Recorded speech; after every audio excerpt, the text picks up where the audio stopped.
Hello coding stars, welcome back. So in this Python series आज हम एक नए टॉपिक के साथ में स्टार्टिंग करने वाले हैं। तो प्रीवियस लेक्चर में हमने डिस्कस किया था डेटा टाइप्स के बारे में, राइट।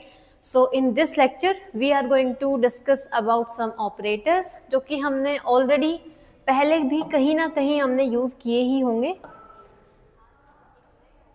एक सेकेंड, ठीक है। Good evening everyone. फटाफट से आप लोग कनेक्ट हो जाइए, जितना हो सके आप लोग क्लास को शेयर कीजिए जल्दी से, फिर हम अपना क्लास स्टार्ट करते हैं, ठीक है। सो टीचिंग मोड में कर लेते हैं इसको।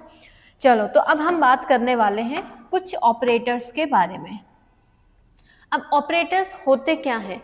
देखो, आज तक जितने भी सिंबल्स हमने यूज़ किए हैं मैथमेटिक्स में कोई भी कैलकुलेशन परफॉर्म करवाने के लिए, मैथमेटिक्स में आज तक हम उन सिंबल्स को सिंबल बोलते हुए आए थे, बट प्रोग्रामिंग के केस में हम इनको कहते हैं ऑपरेंड्स, ठीक है। क्या कहते हैं? ऑपरेंड। मैं बिल्कुल अच्छी हूँ, आई होप आप लोग भी अच्छे होंगे, ठीक है। और ऐसे ही अच्छे होते होते हम अपना क्लास अटेंड करते हैं।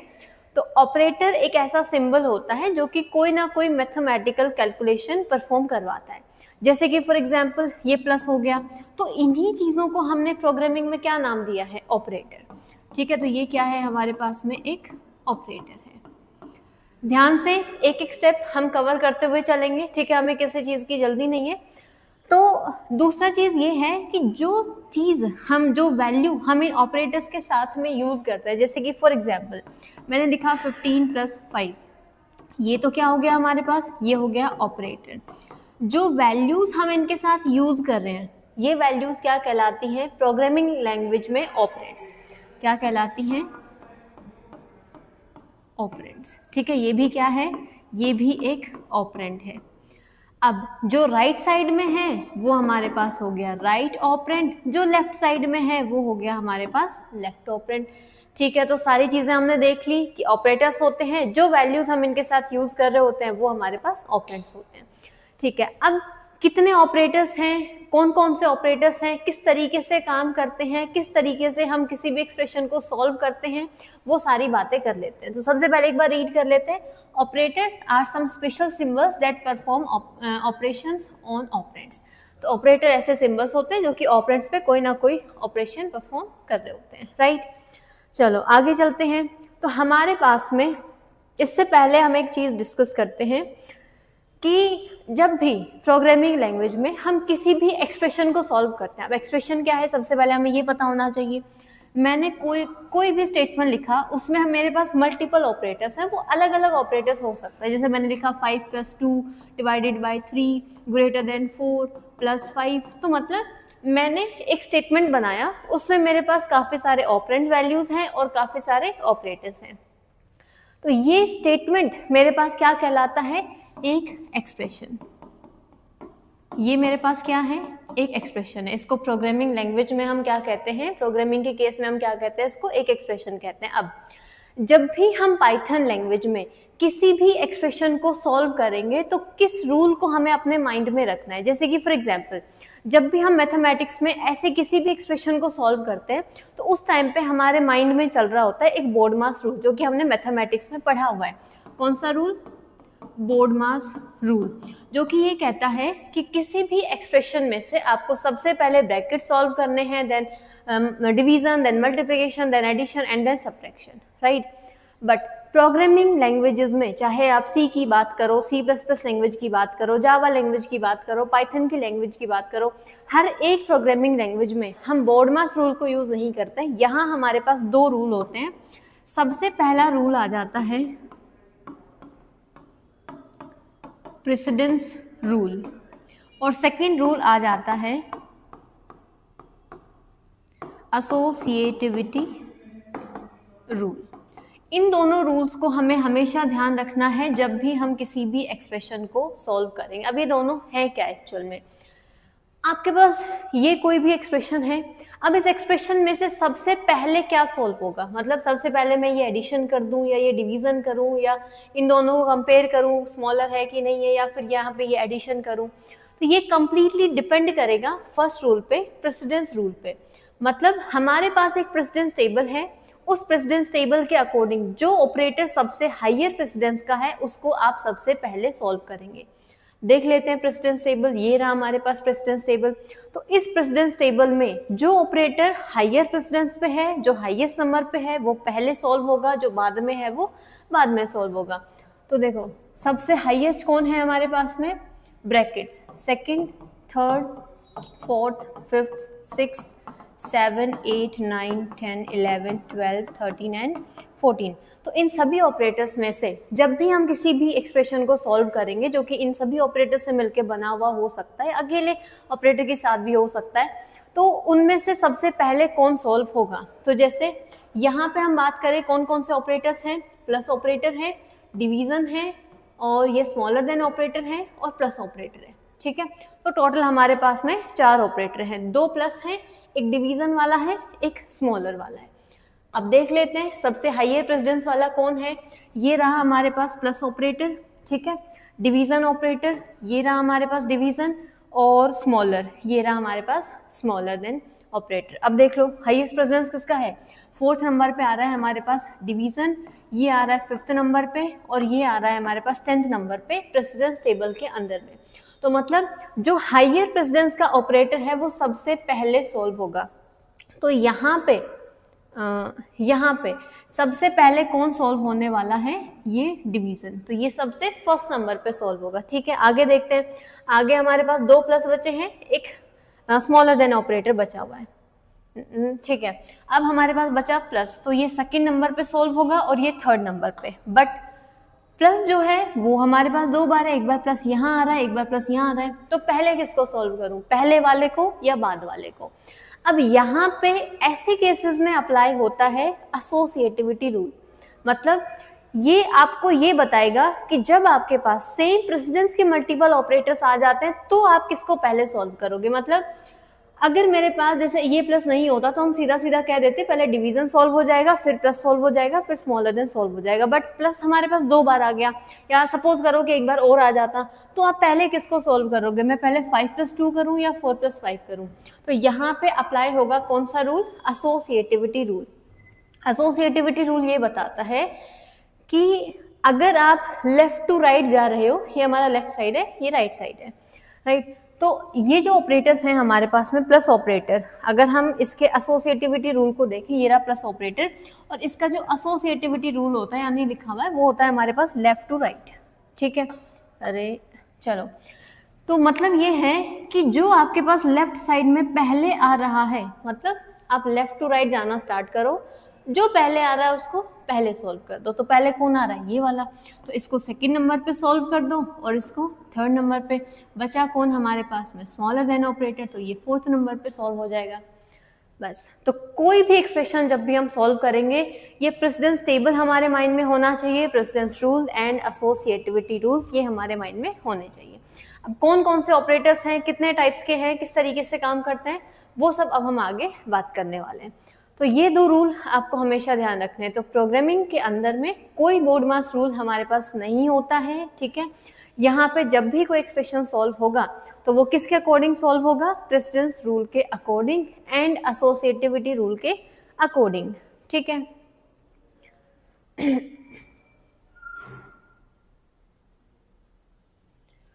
चले आगे। अब हम बात कर लेते हैं कि कितने टाइप्स के हमारे पास ऑपरेटर्स हैं। तो सबसे पहले मेनली हमारे पास 2 तरह के ऑपरेटर्स होते हैं। सबसे पहला ऑपरेटर होता है यूनरी ऑपरेटर्स, यूनरी ऑपरेटर्स, और सेकंड नंबर पे आते हैं हमारे पास में बाइनरी ऑपरेटर्स, ठीक है। अब यूनरी ऑपरेटर्स कौन से होते हैं, क्या ये कोड देखो, हम यहाँ पे पाइथन पढ़ रहे हैं, पाइथन आपको कम्प्लीटली पढ़ाया जाएगा। अब वैसे तो ये सीरीज हमारी है HPSC के लिए, ठीक है। अगर आप नॉर्मली सिर्फ पाइथन सीखना चाह रहे हो, अब देखो पाइथन लैंग्वेज है, हम पूरा पढ़ेंगे, पाइथन कहाँ से स्टार्ट हो रहा है, जो एंड तक जितने भी हमारे सारे टॉपिक्स हैं सब हम कवर करेंगे। अब ऐसा तो है नहीं कि मैं HPSC के लिए पढ़ा रही हूँ तो पाइथन चेंज हो गया, HPSC वालों ने पाइथन कुछ अलग लिखा हुआ है, या अगर हम राजस्थान एग्जाम के लिए पढ़ रहे हैं तो वहाँ पाइथन अलग है, या फिर अगर आप प्रोग्रामिंग सीख रहे हैं तो वहाँ एक अलग पाइथन मिल रही है आपको। पाइथन एक ही है, अब वो आप किसी भी चीज़ के लिए पढ़ सकते हो।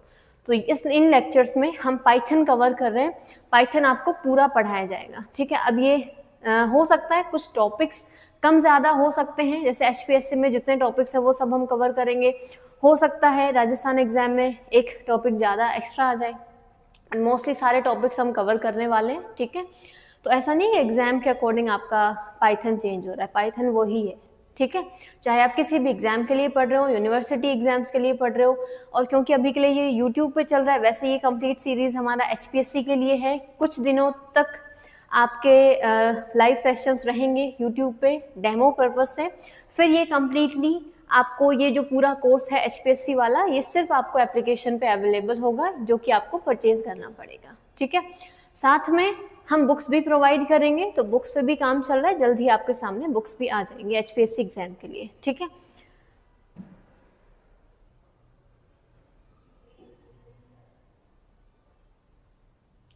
बिल्कुल, देखो हम पाइथन पढ़ रहे हैं TRE में, BPSC TRE में, या आप किसी भी एग्जाम के लिए पढ़ रहे हो, पाइथन हम यहाँ पूरा पढ़ने वाले हैं, ठीक है।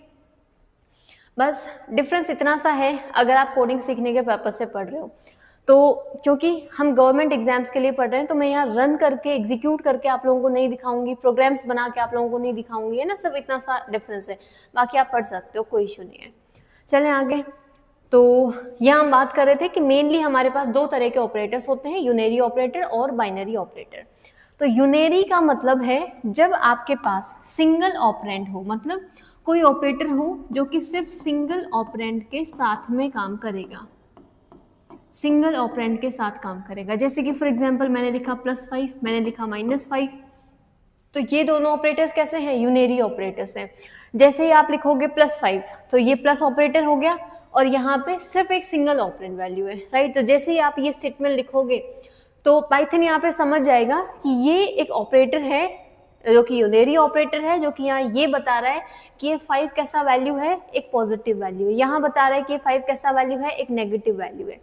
बट जो हमारे पास बाइनरी ऑपरेटर्स होते हैं वो 2 ऑपरेंड्स के साथ काम करते हैं, 2 ऑपरेंड्स के साथ काम करते हैं, मतलब इनके राइट और लेफ्ट दोनों साइड में ऑपरेंड वैल्यूज होती हैं। जैसे कि फॉर एग्जांपल मैंने लिखा 5 + 5, तो यहाँ पे राइट ऑपरेंड में भी आपके पास वैल्यू है, लेफ्ट ऑपरेंड में भी आपके पास में एक वैल्यू है। अगर आपने जैसे प्लस ऑपरेटर यूज किया, दोनों साइड में आपने ऑपरेंड वैल्यूज रख दिए, तो पाइथन यहाँ क्या समझेगा कि आपने प्लस ऑपरेटर यूज किया, यहाँ पे ये एडिशन का काम करेगा। अगर मैंने कुछ ऐसा लिखा 5+, यहाँ ऐसे स्टेटमेंट्स में आपके पास एरर जनरेट हो जाएगा कि ये जो है, या तो आप इसके राइट साइड में कोई ऑपरेंड वैल्यू ऐड करो ताकि एडिशन किया जा सके, या फिर इस प्लस को आप यहाँ से उठा के लेफ्ट साइड में शिफ्ट करो ताकि इसको एक यूनेरी प्लस ऑपरेटर कंसीडर किया जा सके, जो कि हमें पॉजिटिव नेगेटिव बता रहा होता है, ठीक है। तो मतलब मोस्टली हमारे पास 2 तरह के ऑपरेटर्स होते हैं, कुछ होते हैं यूनेरी, कुछ होते हैं बाइनरी। यूनेरी वो सभी होंगे जो सिंगल ऑपरेंड के साथ काम कर रहे होंगे। तो जितने भी ऑपरेटर्स, एक सेकेंड, तो जितने भी ऑपरेटर्स आपके सिंगल ऑपरेंड के साथ काम करेंगे वो सभी ऑपरेटर्स क्या कहलाएंगे, यूनेरी ऑपरेटर्स। जितने भी ऑपरेटर्स 2 ऑपरेंड्स के साथ काम करेंगे वो सभी ऑपरेटर्स क्या कहलाएंगे, बाइनरी ऑपरेटर्स, ठीक है। अब देख लेते हैं कौन कौन से ऑपरेटर्स हैं। तो ये टोटल हमारे पास ऑपरेटर है। सबसे पहला है arithmetic operators, then relational operator, logical operator, assignment, identity and membership. तो एक एक करके हम सभी ऑपरेटर्स को डिस्कस करते हुए चलेंगे, ठीक है। तो पाइथन वाले चैप्टर में हम इन सभी ऑपरेटर्स को डिस्कस करेंगे। सबसे पहले स्टार्ट कर लेते हैं अर्थमेटिक ऑपरेटर्स से। सो अर्थमेटिक ऑपरेटर्स वो सभी ऑपरेटर्स होते हैं जो कि कोई ना कोई अर्थमेटिक कैलकुलेशंस परफॉर्म करवा रहे होते हैं, जैसे कि एडिशन, मल्टीप्लिकेशन, डिवीजन, ये सारे काम। तो इनको मोस्टली हमने यूज़ किया ही होगा। कुछ हैं जो हमारे पास नए हैं, जैसे एडिशन की बात करें। सबसे पहला, ये सारे ऑपरेटर्स कैसे हैं, these are binary operators. These are binary operators. क्यों? क्योंकि अगर मैं एडिशन को यूज़ करूँगी तो दोनों साइड में मेरे पास वैल्यूज़ होने चाहिए, दोनों साइड में राइट और लेफ्ट दोनों साइड में मेरे पास ऑपरेंड वैल्यूज़ होने चाहिए, राइट। तो क्योंकि ये सभी ऑपरेटर, जैसे डिवीज़न भी है, ये भी दो ऑपरेंड के साथ काम कर रहा है, मल्टीप्लिकेशन है दो ऑपरेंड के साथ काम करता है, सब्ट्रैक्शन है दो ऑपरेंड के साथ काम करता है, तो ये सारे ऑपरेटर्स अर्थमेटिक ऑपरेटर्स किस टाइप के कंसीडर होते हैं? यहाँ पे कंसीडर होते हैं बाइनरी। ओके, तो अब एक एक करके बात कर लेते हैं। जैसे एडिशन है, एडिशन का काम होता है दो ऑपरेंड वैल्यूज़ को ऐड करना। अब यहाँ पे एडिशन प्लस ऑपरेटर के थ्रू, एडिशनल ऑपरेटर के थ्रू हम दो इंटीजर वैल्यूज़ को भी ऐड कर सकते हैं, हम चाहें तो कोई पॉइंटिंग वैल्यूज़ को भी ऐड कर सकते हैं। एक पॉइंटिंग वैल्यू, एक बिना पॉइंट वाला वैल्यू, मतलब एक फ्लोट वैल्यू हो गया और एक आपके पास इंटीजर वैल्यू हो गया, इनको भी एडिशन आप कर सकते हो, कोई इशू नहीं है। इस केस में रिजल्ट क्या आएगा? इस केस में आपका जो रिजल्ट आएगा वो हमेशा फ्लोट टाइप में ही आएगा, ठीक है। अगर मेरे पास दोनों इंटीजर वैल्यूज हैं तो रिजल्ट इंटीजर में आएगा, जैसे कि इन दिस केस हमारे पास आंसर क्या आ जाएगा? 10। बट अगर आपके पास एक फ्लोट टाइप वैल्यू है, एक इंटीजर टाइप वैल्यू है, तो आपके पास जो रिजल्ट है वो हमेशा फ्लोट टाइप आएगा, ठीक है। रिजल्ट किस टाइप का आएगा? फ्लोट। तो यहाँ पे आपके पास रिजल्ट क्या आ जाएगा? 10.0। अगर दोनों पॉइंटिंग वैल्यू है, जैसे 5.0 प्लस 5.0, दोनों फ्लोट टाइप है, रिजल्ट फ्लोट में ही आएगा, ठीक है। अभी भी आपके पास रिजल्ट जो है वो फ्लोट में ही आएगा, मतलब 10.0, ठीक है। दूसरा, जो प्लस ऑपरेटर है उसको हम स्ट्रिंग कॉन्कैटिनेशन के लिए भी यूज़ करते हैं। जैसे कि फॉर एग्जांपल मेरे पास एक स्ट्रिंग है हेलो, फिर मैंने प्लस ऑपरेटर यूज़ किया, फिर दूसरा स्ट्रिंग है मेरे पास वर्ल्ड। तो यहाँ पे इस चीज़ को हम कहते हैं स्ट्रिंग कॉन्कैटिनेशन। क्या कहते हैं? String concatenation. मतलब जब हम दो स्ट्रिंग्स को ऐड करते हैं उस टाइम पे हम उस ऑपरेशन को क्या कहते हैं? String concatenation. जो कि जब हम स्ट्रिंग वाला चैप्टर पढ़ेंगे उस टाइम पे हम और डीपली डिस्कस करेंगे इन सारी चीज़ों को। बट अभी के लिए नॉर्मल सा समझ लेते हैं कि यहाँ पे ये प्लस ऑपरेटर क्या करेगा? दो स्ट्रिंग को ऐड करके एक स्ट्रिंग बनाएगा। तो अब हमारे पास एक सिंगल स्ट्रिंग रिजल्ट आएगा, क्या? हेलो वर्ल्ड, कुछ इस तरीके से, ठीक है। तो इस तरीके से हम integer values, floating point values और स्ट्रिंग वैल्यूज़ को ऐड कर सकते हैं। दूसरा, अगर आपके पास एक स्ट्रिंग टाइप ऑपरेंड है, दूसरा आपने एक इंटीजर टाइप ऑपरेंड यूज़ किया, अब आप इन दोनों को ऐड करने की कोशिश कर रहे हो और आप सोच रहे हो कि मेरे पास रिजल्ट आ जाना चाहिए हेलो 5, यहाँ पे आपके पास एरर जनरेट होगा, ठीक है। क्या जनरेट होगा? एरर। और कौन सा error? Type mismatch. Type mismatch error आपके पास जनरेट हो जाएगा। क्यों? क्योंकि ये स्ट्रिंग टाइप का है और ये इंटीजर टाइप का है, दोनों टाइप आपके पास अलग अलग हैं। आप स्ट्रिंग के साथ में इंटीजर ऐड नहीं कर सकते, इंटीजर के साथ में आप स्ट्रिंग ऐड नहीं कर सकते। तो जब भी कॉन्कैटिनेशन की बात आती है उस टाइम पे आपको हमेशा स्ट्रिंग्स ही यूज करने होते हैं। ये चल जाएगा कि आप फ्लोटिंग पॉइंट वैल्यू और इंटीजर का एडिशन कर रहे हो, इसमें कोई इशू नहीं आएगा।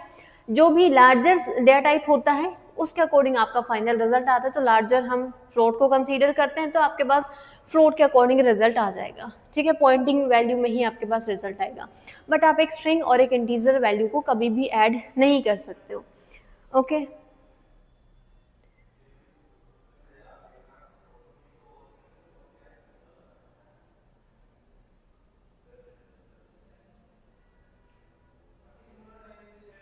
पाइथन जो है, पाइथन सीरीज मोस्ट प्रोबेबली आपका 1.5 मंथ में फिनिश हो जाएगा, ठीक है। पाइथन छोटा ही, इतना ज़्यादा कोई सिलेबस नहीं है पाइथन का, ओके। तो लास्ट मैं मान के चल रही हूँ कि 1.5 मंथ, बाकी 1 मंथ में भी फिनिश हो सकता है, ओके। चलो, तो ये हमने देख लिया एडिशन। सारे एग्जाम्पल्स आप लोग नोट डाउन कर सकते हैं, बाकी सारी चीज़ें हमें बुक्स में भी मिलेंगी। चलो, बुक्स में मतलब जो हम लोग आपको बुक्स प्रोवाइड करेंगे। अब नेक्स्ट हम बात कर लेते हैं सब्ट्रैक्शन की। तो सब्ट्रैक्शन के साथ में भी वही सेम स्टोरी है कि आप इसको इंटीजर्स के साथ में, फ्लोटिंग पॉइंट वैल्यूज के साथ में आप इसको यूज़ कर सकते हो, स्ट्रिंग्स के साथ में नहीं। अब दूसरा चीज़, सब्ट्रैक्शन को आप, जैसे मैंने लिखा 5.0 - 5.0, ठीक है, दोनों टाइप के वैल्यू इंटीजर फ्लोट दोनों के साथ में आप इनको यूज कर सकते हो। ओके, चलें आगे। तो ये तो हमें पता ही होगा। अब बात कर लेते हैं मल्टीप्लिकेशन। मल्टीप्लिकेशन दो नंबर्स को मल्टीप्लाई करता है। रूल वही याद रखना, आपके पास एक ऑपरेंड इंटीजर टाइप है, एक फ्लोट टाइप है, रिजल्ट किसके अकॉर्डिंग आएगा? फ्लोट के अकॉर्डिंग आएगा। ठीक है, चाहे आप वहाँ पर मल्टीप्लिकेशन कर रहे हो, चाहे सब्ट्रैक्शन, चाहे एडिशन, तीनों रूल आपको ध्यान रखने हैं। सब्ट्रैक्शन, अब सब्ट्रैक्शन डिवीजन, डिवीजन के लिए हमारे पास टोटल 3 ऑपरेटर हैं। सबसे पहला है डिवीजन, दूसरा है फ्लोट डिवीजन जिसमें हम डबल स्लैश यूज कर रहे होते हैं, फिर आ जाता है मॉडुलस या फिर रिमाइंडर जिसमें हम परसेंट सिंबल को यूज करते हैं। तो तीनों में क्या डिफरेंस है? तीनों के अंदर में डिफरेंस ये है कि आपने कोई भी डिवीजन परफॉर्म किया, मैंने लिखा 5 डिवाइडेड बाई 2, यहाँ आपके पास क्या रिजल्ट आएगा? मैंने लिखा 5 डबल टाइम 2, कुछ इस तरीके से, यहाँ क्या रिजल्ट आएगा? और 5% बाई 2, तो तीनों में आपके पास क्या डिफरेंस है? तो यहीं पे हम सॉल्व कर लेते हैं। मैंने डिवाइड किया तो 2 2 ज़ा 4 और हमारे पास रिमाइंडर क्या बचने वाला है? 1। अब देखो, ये जो है division, normal division operator, single backslash, ये क्या करता है? आपको कोशेंट वैल्यू प्रोवाइड करता है। ध्यान से सुनना, कोशेंट वैल्यू प्रोवाइड करता है, तो ये कोशेंट होता है, ये रिमाइंडर वैल्यू होता है। कोशेंट वैल्यू प्रोवाइड करता है और ये हमेशा कोशेंट वैल्यू किस टाइप का प्रोवाइड करता है? फ्लोट। मतलब अगर आपके पास रिमाइंडर बच रहा है तो इसको कंप्लीटली सॉल्व करेगा। अगर हम इसको कंप्लीटली सॉल्व करते हैं तो ये बन जाएगा 10, रिमाइंडर कुछ भी नहीं बचेगा। तो मतलब इसका रिजल्ट आपके पास क्या आने वाला है? 2.5। ठीक है, अगर इन केस आप कोई ऐसा डिवीजन कर रहे हो जैसे कि फॉर एग्जांपल मैंने लिखा 2 डिवाइडेड बाई 2, यहाँ पे आपके पास रिमाइंडर बचने की पॉसिबिलिटीज नहीं है तो आपको पॉइंट यूज नहीं करना पड़ेगा, बट आफ्टर दैट ये रिजल्ट किस में प्रोवाइड करेगा? फ्लोट टाइप का। तो आपके पास रिजल्ट क्या आने वाला है? 1.0। तो जो डिवीजन ऑपरेटर है वो एज अ रिजल्ट आपको क्या प्रोवाइड करता है? कोशेंट वैल्यू, और कोशेंट वैल्यू में किस टाइप का प्रोवाइड करता है? वो आपको वैल्यू फ्लोट टाइप का। दूसरा, ये जो फ्लोट डिवीजन है ये आपको कोशेंट वैल्यू ही प्रोवाइड करता है बट विदाउट पॉइंट, सिर्फ इंटीजर पार्ट प्रोवाइड करता है। जैसे यहाँ पे हमारे पास इंटीजर पार्ट सिर्फ 2 है तो 0.5 को लॉस कर देगा, सिर्फ 2 आपके पास एज अ रिजल्ट आ जाएगा। दूसरा, अगर हम बात करें मॉडुलस की या रिमाइंडर की, ये क्या करता है? ये आपको रिमाइंडर प्रोवाइड करता है। तो अगर मैं 2 इंटीजर वैल्यूज को डिवाइड कर रही हूँ तो मेरे पास जो पहले 1 रिमाइंडर बचा था, पॉइंट लगाने के बाद नहीं, पहले जब हमारे पास रिमेनिंग वैल्यू था उसको ये प्रोवाइड करेगा, तो हमारे पास रिमाइंडर वैल्यू क्या आ जाएगा? 1। ठीक है, तो इस तरीके से तीनों में क्या डिफरेंस है? डिवीजन या सिंगल स्लैश क्या काम करता है? कोशेंट वैल्यू प्रोवाइड करेगा कंप्लीट फ्लोटिंग पॉइंट वैल्यू के साथ में, ये सिर्फ इंटीजर पार्ट प्रोवाइड करेगा, और मॉड्यूलस या फिर रिमाइंडर आपको रिमेनिंग वैल्यू प्रोवाइड करता है। अब बात कर लेते हैं इसकी एक्सपोनेंटिएशन।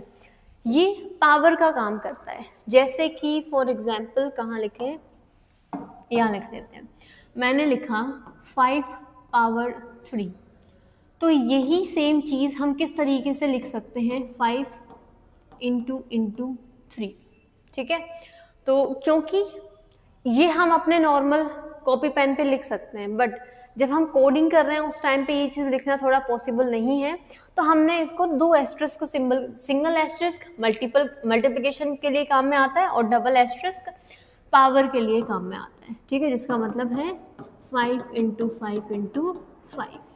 ठीक है, तो ये सभी हो गए हमारे पास में अर्थमेटिक ऑपरेटर्स। अब इनका प्रेसिडेंस देख लेते हैं किस तरीके से सॉल्व होंगे अगर सभी एक एक्सप्रेशन में आ गए तो यहाँ देखो, ये सभी हो गए हमारे पास में अर्थमेटिक ऑपरेटर्स। सबसे हाईयर प्रेसिडेंस वाला कौन है? सबसे हाईयर प्रेसिडेंस वाला है multiplication, division and then modulus और ये फ्लोट डिवीजन। और 5th नंबर पे कौन आ जाता है हमारे पास? प्लस और माइनस। तो मतलब इन चारों ऑपरेटर्स का सेम प्रेसिडेंस है और इनका हाईयर प्रेसिडेंस है in compare two plus and minus. ठीक है, चलें आगे। तो अगर किसी भी एक्सप्रेशन में ये सभी ऑपरेटर्स आ जाते हैं तो पहले आप किसको सॉल्व करोगे? पहले इन चारों को ही सॉल्व करोगे, और इन चारों में से पहले किसको सॉल्व करोगे? लेफ्ट टू राइट जाने पे जो पहले आ रहा है उसको पहले सॉल्व करोगे। ठीक है, चलें आगे। तो ये हो गए हमारे पास arithmetic operators. Next we have some relational operator. Relational operators क्या काम करते हैं? रिलेशनल ऑपरेटर्स का काम है दो ऑपरेंड वैल्यूज में रिलेशन बताना कि कौन छोटा है, कौन ग्रेटर है, कौन इक्वल है या इक्वल नहीं है, वो सारे रिलेशंस।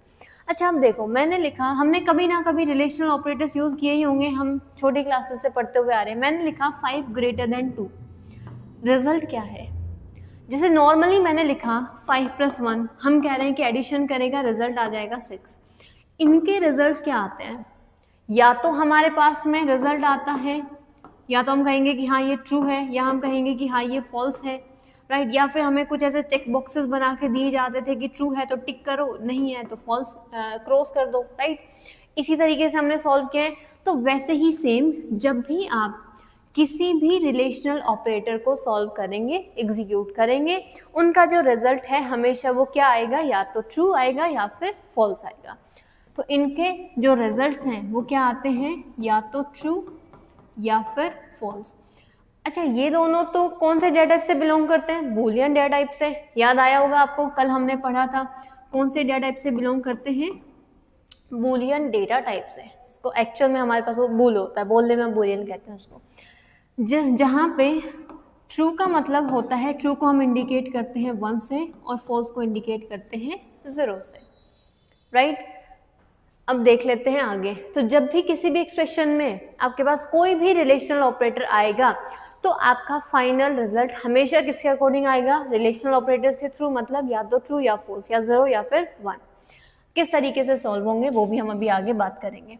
काम देख लेते हैं। सबसे पहले ये होता है हमारे पास इक्वल्स टू ऑपरेटर। नॉर्मली हमने मैथमेटिक्स में इसको इक्वल्स टू ऑपरेटर देखा होगा, बट क्योंकि यहाँ पे ये ऑपरेटर है हमारे पास असाइनमेंट, जो कि किसी वेरिएबल को वैल्यू असाइन करने के लिए हम यूज कर रहे होते हैं, तो यहाँ पे इसको हम इक्वल्स टू ऑपरेटर नहीं कहेंगे कभी भी प्रोग्रामिंग के केस में, चाहे वो किसी भी प्रोग्रामिंग लैंग्वेज की बात हो रही हो। ये कौन सा ऑपरेटर है? This is assignment. अगर आपको इक्वल्स टू ऑपरेटर यूज करना है, आप इसको डबल टाइम लिखेंगे कुछ इस तरीके से। क्या दोनों ऑपरेंड वैल्यूज इक्वल हैं? बिल्कुल है। दोनों इक्वल हैं तो रिजल्ट क्या आ जाएगा आपके पास? ट्रू आ जाएगा। ठीक है, जैसे कि फॉर एग्जांपल मैं इसको प्रिंट करवाती हूँ। मैंने लिखा प्रिंट 5 = 5, तो आपके पास रिजल्ट में क्या प्रिंट होके आ जाएगा? ट्रू प्रिंट होके आ जाएगा। ठीक है, अब क्योंकि ये सभी ऑपरेटर्स 2 ऑपरेंड्स के साथ में काम करते हैं, तो ये सभी ऑपरेटर्स कैसे हैं? Binary operators. Binary operators. तो रिलेशनल ऑपरेटर्स कौन सी कैटेगरी में आते हैं? बाइनरी ऑपरेटर्स की कैटेगरी में। ये बता रहा है नॉट इक्वल, मतलब दोनों साइड में आप जो भी वैल्यूज लिखोगे वो नॉट इक्वल है, दोनों वैल्यूज इक्वल नहीं है। जैसे कि मैंने लिखा प्रिंट, या मैंने लिखा 5 = 5, तो ये कह रहा है कि दोनों वैल्यू इक्वल नहीं है, बट ये तो इक्वल है, 5 तो 5 के इक्वल होता है। तो आपके पास रिजल्ट क्या आ जाएगा? फॉल्स आ जाएगा। ठीक है, तो फाइनली जब भी ऐसे एक्सप्रेशन सॉल्व होंगे रिलेशन ऑपरेटर्स वाले, तो आपका जो रिजल्ट है वो ट्रू आएगा या फिर फॉल्स आएगा।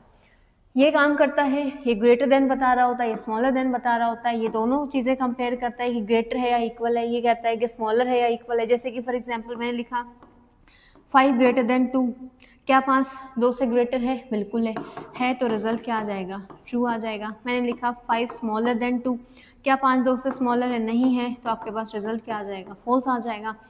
अगर हम ग्रेटर देन इक्वल्स की बात करें, मैंने लिखा 5 इरेज करते हैं, मैंने यहाँ लिखा 5 > 2, क्या 5 ग्रेटर होता है 2 से? नहीं होता, बट दोनों चीज़ें कंपेयर करेंगे, या तो ग्रेटर हो या फिर इक्वल हो, दोनों में से एक भी चलेगा। क्या 5 2 से ग्रेटर है? बिल्कुल है, तो आपके पास आ जाएगा रिजल्ट ट्रू। मैंने लिखा 5 smaller than = 5, यहाँ पे रिजल्ट क्या आएगा? 5 5 से स्मॉलर तो नहीं होता, बट इक्वल तो होता है, दोनों में से एक कंडीशन ट्रू होना चाहिए, ट्रू है तो फाइनल रिजल्ट ट्रू। तो ये हो गए हमारे पास में सारे रिलेशनल ऑपरेटर्स। अच्छा, क्या हो अगर मेरे पास मल्टीपल ऑपरेटर्स आ जाए रिलेशनल में? जैसे कि सबसे पहला एग्जांपल देख लेते हैं, इसकी बात करते हैं सबसे पहले। यहाँ पे मेरे पास में 2 बार मैंने रिलेशनल ऑपरेटर्स को यूज़ किया हुआ है, तो अब ये किस तरीके से सॉल्व होंगे? क्या यहाँ पे जैसे 5 smaller than 10 then 10 smaller than 20 लिखा हुआ है, तो क्या पहले इस 10 को 5 के साथ कंपेयर किया जाएगा, फिर इस 10 को 20 के साथ कंपेयर किया जाएगा, तो रिजल्ट किस तरीके से आएगा? या फिर कि पहले इनको सॉल्व करो 5 स्मॉलर देन 10, क्या रिजल्ट ट्रू है? बिल्कुल, 5 10 से छोटा होता है, ट्रू है। तो ट्रू मतलब हम इसको 1 कंसीडर कर लें, फिर हम देखें कि क्या 1 20 से स्मॉलर होता है। तो फाइनली जब भी आपके पास में मल्टीपल रिलेशनल ऑपरेटर्स आ जाते हैं, उस केस में आप ऐसे एक्सप्रेशन को किस तरीके से सॉल्व करेंगे? तो जैसे यहाँ पे ये जो 10 है, दोनों को सेपरेट करके आप सॉल्व करो। 5 स्मॉलर देन 10, ये पहला हो गया। फिर 10 को 20 के साथ भी कंपेयर करना है। अगर दोनों के रिजल्ट आपके पास ट्रू आएंगे तो आपके पास फाइनल रिजल्ट क्या आ जाएगा? ट्रू आ जाएगा। ठीक है, तो दोनों को कंपेयर करना है। बाकी लैंग्वेजेस में थोड़े अलग तरीके से सॉल्व होते हैं, पाइथन में ये रूल है। ओके, तो पहले दोनों को चेक करो, क्या 5 10 से स्मॉलर होता है? बिल्कुल, कंडीशन ट्रू है। सेकेंड वाला, क्या 10 20 से स्मॉलर होता है? बिल्कुल। तो दोनों कंडीशंस आपके पास ट्रू हैं। अब आपके पास फाइनल रिजल्ट क्या आ जाएगा? ट्रू आ जाएगा। अगर एक भी फॉल्स होता तो आपके पास रिजल्ट क्या आता? फॉल्स आता। ठीक है, समझ में आ गया यहाँ पे? नेक्स्ट, तो अब फटाफट से एग्जाम्पल्स हैं, फटाफट से मुझे बताओ किसका क्या रिजल्ट होने वाला है। 9 है, तो फटाफट कमेंट करके बताओ किसका क्या रिजल्ट होने वाला है। सबसे फर्स्ट से स्टार्ट करो, फटाफट आपका रिजल्ट आना चाहिए।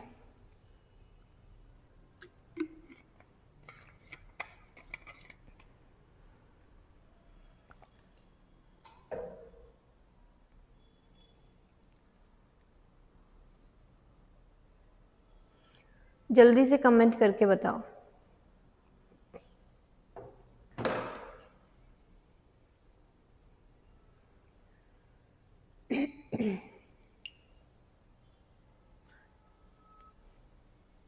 फर्स्ट वन में क्या रिजल्ट आएगा, ट्रू या फिर फॉल्स?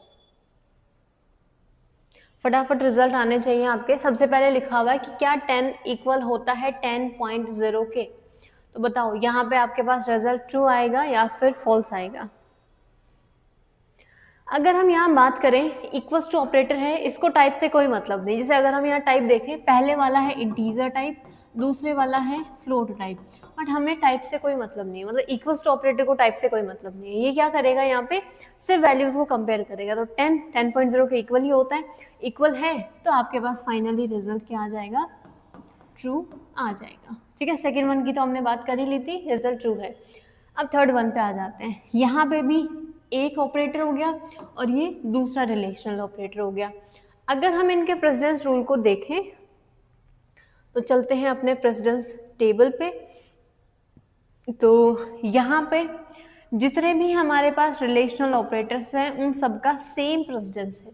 तो मतलब जो पहले आएगा उसको पहले सॉल्व करना है। और हमने देख ही लिया कि जब हमारे पास मल्टीपल रिलेशनल ऑपरेटर्स होंगे उस टाइम पे किस तरीके से हम इनको सॉल्व करेंगे।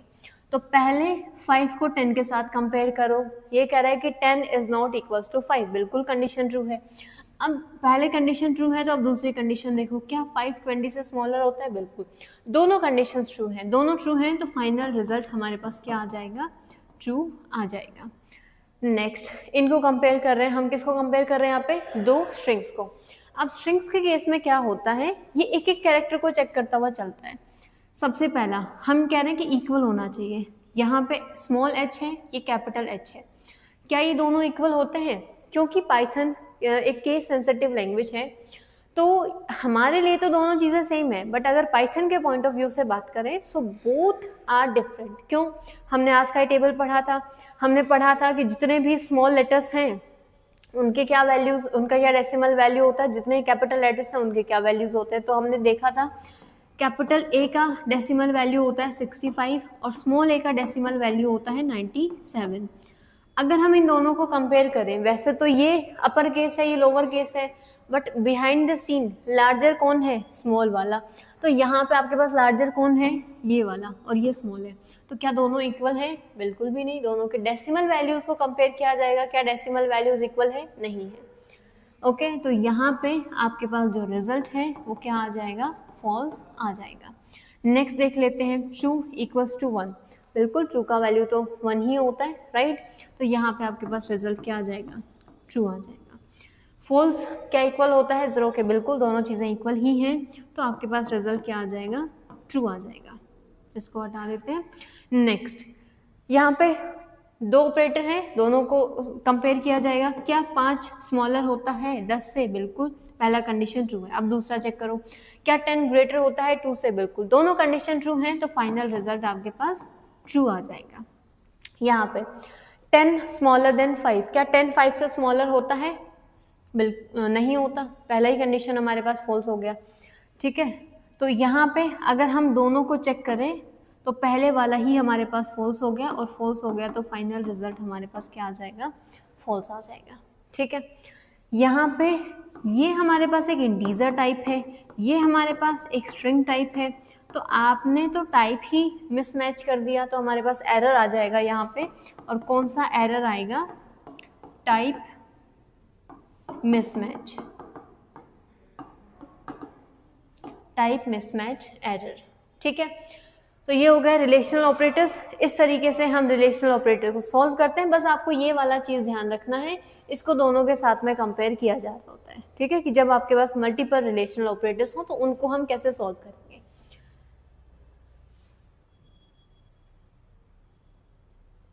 ओके, नेक्स्ट आ जाते हैं हमारे पास कुछ लॉजिकल ऑपरेटर्स। तो आज का हमारा टाइम थोड़ा ऊपर हो चुका है, नेक्स्ट क्लास भी है, आज यहीं पे हम एंड करते हैं अपना क्लास, ठीक है। यहाँ तक कोई डाउट है तो आप लोग पूछ लो। तो इस क्लास में हमने ऑपरेटर्स के बारे में बात कर ली, टाइप ऑफ ऑपरेटर्स के बारे में हमने बात कर ली, ऑपरेंड्स हमने देख लिए किसको कहते हैं, अर्थमेटिक और रिलेशनल ऑपरेटर्स हमने देख लिए। अच्छा, रिलेशनल और अर्थमेटिक को अगर हम कंपेयर करें तो दोनों में से हाइयर प्रेफरेंस का कौन होता है, अर्थमेटिक, ठीक है। अगर हम यहाँ देखें अपने टेबल में, तो यहाँ देखो अर्थमेटिक ऑपरेटर्स पहले आ रहे हैं, रिलेशनल ऑपरेटर्स बाद में, तो दोनों को अगर हम कंपेयर करें तो अर्थमेटिक ऑपरेटर्स हमेशा पहले सॉल्व होंगे, और ये जो हमारे पास रिलेशनल ऑपरेटर्स हैं ये बाद में सॉल्व होंगे, ठीक है। तो कोई डाउट है तो आप लोग फटाफट से पूछ लो, फिर हम अपना क्लास यहीं पे एंड करते हैं। नेक्स्ट क्लास में हम कुछ लॉजिकल ऑपरेटर्स को पढ़ेंगे, देन असाइनमेंट और बाकी के ऑपरेटर्स, ठीक है। कोई डाउट नहीं है आप लोगों का?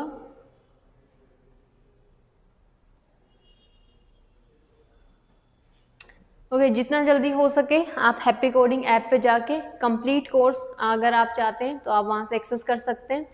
अदरवाइज जो यूट्यूब पे क्लासेस हैं वो कुछ टाइम तक ही लाइव रहेंगी, उसके बाद क्लासेस को एंड कर दिया जाएगा, फिर सिर्फ एप्लीकेशन पे ही क्लासेस लाइव रहेंगी, ठीक है।